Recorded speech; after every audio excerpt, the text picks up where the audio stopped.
Praise the lord. మొదటి ప్రార్థనా అంశం.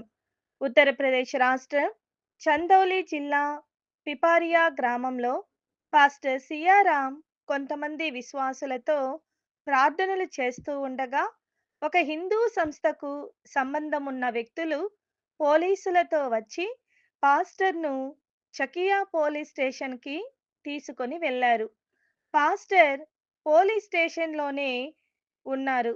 ఆయనపై ఎటువంటి కేసులు లేకుండా విడుదల పొందినట్లు ప్రార్థించుదాం.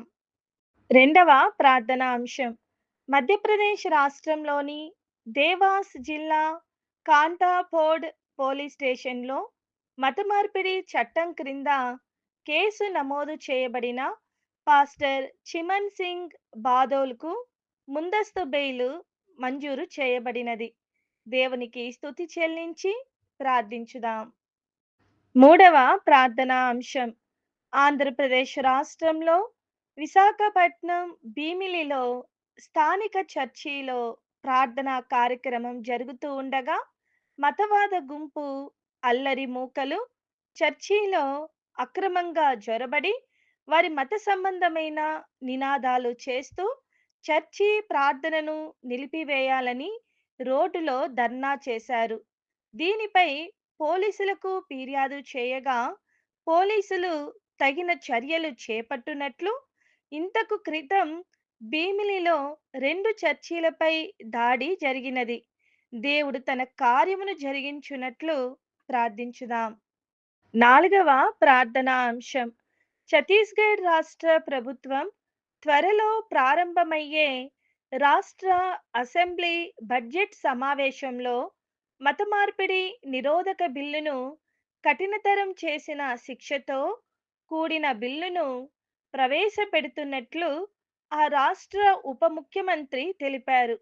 క్రైస్తవులకు వ్యతిరేకంగా రూపింపబడే ప్రతి చట్టము నిర్వీర్యమగునట్లు ప్రార్థించుదాం. ఐదవ ప్రార్థనా అంశం.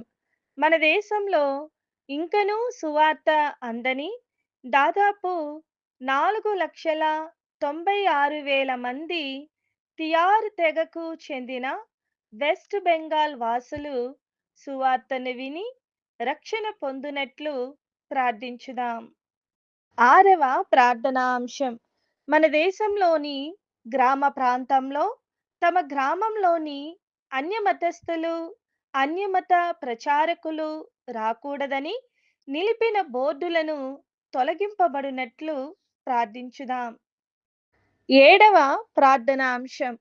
రష్యా, ఉక్రెయిన్ మధ్య జరుగుతున్న యుద్ధము 3వ సంవత్సరంలోకి ప్రవేశించగా ఇప్పటికే ఇరు దేశాల సైనికులు, పౌరులు చనిపోయారు. కోలుకోలేని ఆస్తి నష్టము కలిగింది. ఇరు దేశాలు యుద్ధమును ఆపివేయుటకు శాంతి చర్చలు జరుగునట్లు ప్రార్థించుదాం.